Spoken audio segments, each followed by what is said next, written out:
ನಮಸ್ಕಾರ ವೀಕ್ಷಕರೇ, welcome to ನಮಸ್ತೆ ಇಂಡಿಯಾ ಕುಕಿಂಗ್ ಚಾನಲ್. ಇವತ್ತು ನಮ್ಮ ಚಾನಲ್ನಲ್ಲಿ 2 ವಿಧವಾದ ಗೋರಿಕಾಯಿ ಪಲ್ಯ ಅಥವಾ ಚವಳಿಕಾಯಿ ಪಲ್ಯ ಮಾಡೋದು ಹೇಗೆ ಅನ್ನೋದನ್ನ ನೋಡೋಣ.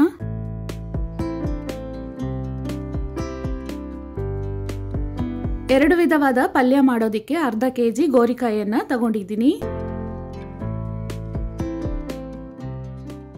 ಇದರಲ್ಲಿರುವ ತುದಿಗಳನ್ನ ತೆಗೆದುಬಿಡಬೇಕು.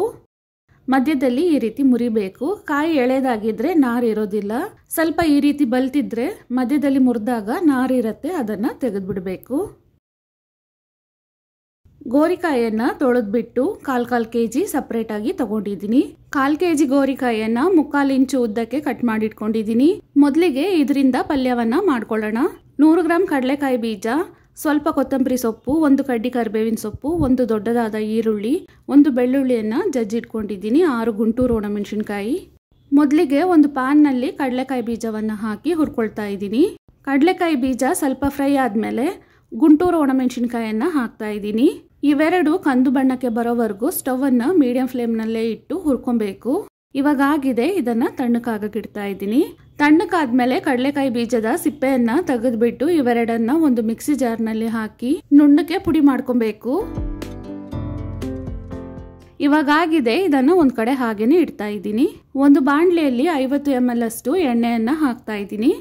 ಎಣ್ಣೆ ಬಿಸಿ ಆದ್ಮೇಲೆ ಅರ್ಧ ಸ್ಪೂನ್ ಸಾಸಿವೆ ಚೆನ್ನಾಗಿ ಸಿಡಿದಾದ್ಮೇಲೆ 1 ಸ್ಪೂನ್ ಉದ್ದಿನ ಬೇಳೆಯನ್ನ ಹಾಕ್ತಾ ಇದ್ದೀನಿ. ಉದ್ದಿನ ಬೇಳೆ ಲೈಟ್ ಕಂದು ಬಣ್ಣಕ್ಕೆ ಬಂದಿದ ತಕ್ಷಣ ಈರುಳ್ಳಿ ಕರಿಬೇವಿನ ಸೊಪ್ಪನ್ನ ಹಾಕ್ತಾ ಇದ್ದೀನಿ. ಈರುಳ್ಳಿ ಸಾಫ್ಟ್ ಆಗೋವರೆಗೂ ಇದನ್ನ ಬಾಡಿಸ್ತಿರ್ಬೇಕು. ಇದರಲ್ಲೇ 1/4 ಟೀ ಸ್ಪೂನ್ ಅರಿಶಿನದ ಪುಡಿಯನ್ನ ಹಾಕ್ತಾ ಇದ್ದೀನಿ. ಜಜ್ಜಿರುವ ಬೆಳ್ಳುಳ್ಳಿಯನ್ನ ಹಾಕಿ ಒಂದು ಅರ್ಧ ನಿಮಿಷ ಫ್ರೈ ಮಾಡಿದ್ರೆ ಸಾಕು.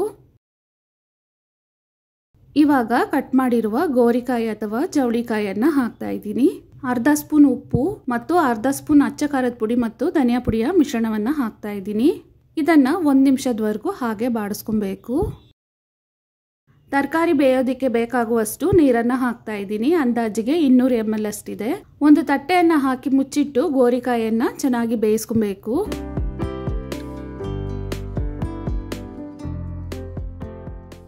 ಇವಾಗ ನೋಡಿ, ಗೋರಿಕಾಯಿ ಚೆನ್ನಾಗಿ ಬೆಂದಿದೆ. ಇದರಲ್ಲಿರುವ ನೀರಿನಂಶನೂ ಪೂರ್ತಿ ಡ್ರೈ ಆಗಿದೆ.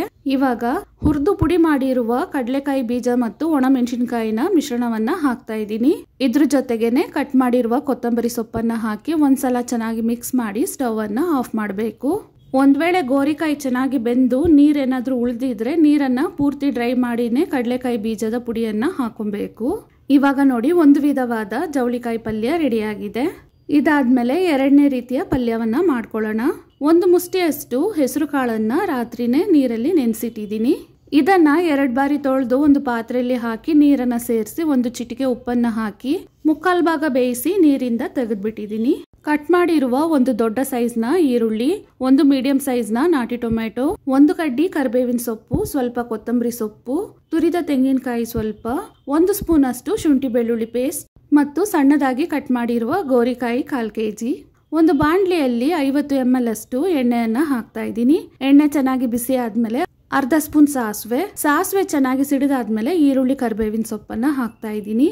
ಈರುಳ್ಳಿ ಸಾಫ್ಟ್ ಆಗೋವರೆಗೂ ಇದನ್ನ ಬಾಡಿಸ್ಕೊಬೇಕು. ಇವಾಗ ಶುಂಠಿ ಬೆಳ್ಳುಳ್ಳಿ ಪೇಸ್ಟ್ ಅನ್ನ ಹಾಕ್ತಾ ಇದ್ದೀನಿ. ಇದನ್ನ ಸ್ವಲ್ಪ ಬಾಡಿಸ್ಕೊಬೇಕು, ಅಂದ್ರೆ ಒಂದು ಅರ್ಧ ನಿಮಿಷ ಬಾಡಿಸ್ಕೊಂಡ್ರೆ ಸಾಕು.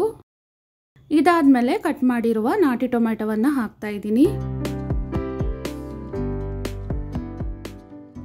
1/4 ಟೀ ಸ್ಪೂನ್ ಅರಿಶಿನದ ಪುಡಿ, ಅರ್ಧ ಸ್ಪೂನ್ ಉಪ್ಪು, 1 ಸ್ಪೂನ್ ಫುಲ್ ಆಗಿ ಅಚ್ಚ ಖಾರದ ಪುಡಿ ಮತ್ತು ಧನಿಯಾ ಪುಡಿಯ ಮಿಶ್ರಣವನ್ನ ಹಾಕ್ತಾ ಇದ್ದೀನಿ. ಇದನ್ನ ಒಂದು ಅರ್ಧ ನಿಮಿಷದವರೆಗೂ ಬಾಡಿಸ್ಕೊಬೇಕು. ಇದಾದ್ಮೇಲೆ ಸಣ್ಣದಾಗಿ ಕಟ್ ಮಾಡಿರುವ ಗೋರಿಕಾಯಿಯನ್ನ ಹಾಕ್ತಾ ಇದ್ದೀನಿ. ಇದ್ರ ಜೊತೆಗೇನೆ 3/4 ಭಾಗ ಬೇಯಿಸಿರುವ ಹೆಸರು ಕಾಳನ್ನ ಹಾಕ್ತಾ ಇದ್ದೀನಿ.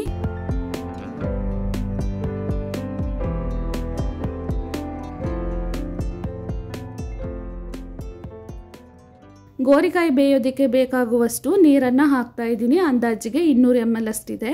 ಈಗ ತಟ್ಟೆಯನ್ನ ಹಾಕಿ ಮುಚ್ಚಿಟ್ಟು ಗೋರಿಕಾಯಿಯನ್ನ ಪೂರ್ತಿಯಾಗಿ ಬೇಯಿಸ್ಕೊಬೇಕು. ಟೊಮೆಟೊವನ್ನ ಹಾಕಿರೋದ್ರಿಂದ ಗೋರಿಕಾಯಿ ಬೇಯೋದಿಕ್ಕೆ ಸ್ವಲ್ಪ ಟೈಮ್ ತಗೊಳುತ್ತೆ. ಆದ್ರಿಂದ ಸ್ಟವ್ ಅನ್ನ ಮೀಡಿಯಂ ಫ್ಲೇಮ್ನಲ್ಲೇ ಇಟ್ಟು ಬೇಯಿಸ್ಕೊಬೇಕು. ಇವಾಗ ನೋಡಿ, ಗೋರಿಕಾಯಿ ಪೂರ್ತಿಯಾಗಿ ಬೆಂದಿದೆ. ಪಲ್ಯದಲ್ಲಿ ಇನ್ನೂ ನೀರಿನಂಶ ಇದೆ. ಇದನ್ನ ಪೂರ್ತಿಯಾಗಿ ಡ್ರೈ ಮಾಡ್ಕೊಬೇಕು. ಈ ರೀತಿ ಪಲ್ಯವನ್ನ ಡ್ರೈ ಮಾಡ್ಕೊಂಡಾದ್ಮೇಲೆ ತುರಿದ ತೆಂಗಿನಕಾಯಿ ಮತ್ತು ಕೊತ್ತಂಬರಿ ಸೊಪ್ಪನ್ನು ಹಾಕಿ ಒಂದ್ಸಲ ಚೆನ್ನಾಗಿ ಮಿಕ್ಸ್ ಮಾಡಿ ಸ್ಟವ್ ಅನ್ನು ಆಫ್ ಮಾಡಬೇಕು. ಇವಾಗ ಎರಡನೇ ವಿಧವಾದ ಪಲ್ಯನೂ ತಯಾರಾಗಿದೆ. ಈ ರುಚಿಯಾದ ಪಲ್ಯಗಳನ್ನು ಬಿಳಿ ಅನ್ನದಲ್ಲಿ ಮಿಕ್ಸ್ ಮಾಡಿ ತಿನ್ಬಹುದು. ತುಂಬಾನೇ ಟೇಸ್ಟ್ ಆಗಿರುತ್ತೆ. ಚಪಾತಿ ಜೊತೆಗೆ ಸೈಡ್ ಡಿಶ್ ಆಗಿ ತಿನ್ಬಹುದು. ಸಾಂಬಾರನ್ನ, ರಸಮನ್ನ, ಮೊಸರನ್ನ ಮತ್ತು ಸೊಪ್ಸಾರನ್ನ ಜೊತೆಗೂ ಸೈಡ್ ಡಿಶ್ ಆಗಿ ತಿನ್ಬಹುದು. ತುಂಬಾನೇ ಟೇಸ್ಟಿ ಆಗಿರುತ್ತೆ. ವೀಕ್ಷಕರೇ, ಈ 2 ರೆಸಿಪಿಗಳು ನಿಮಗೆ ಇಷ್ಟ ಆಗಿದ್ದರೆ ನಮ್ಮ ಚಾನಲನ್ನು ಲೈಕ್ ಮತ್ತು ಸಬ್ಸ್ಕ್ರೈಬ್ ಮಾಡಿ. ಧನ್ಯವಾದಗಳು.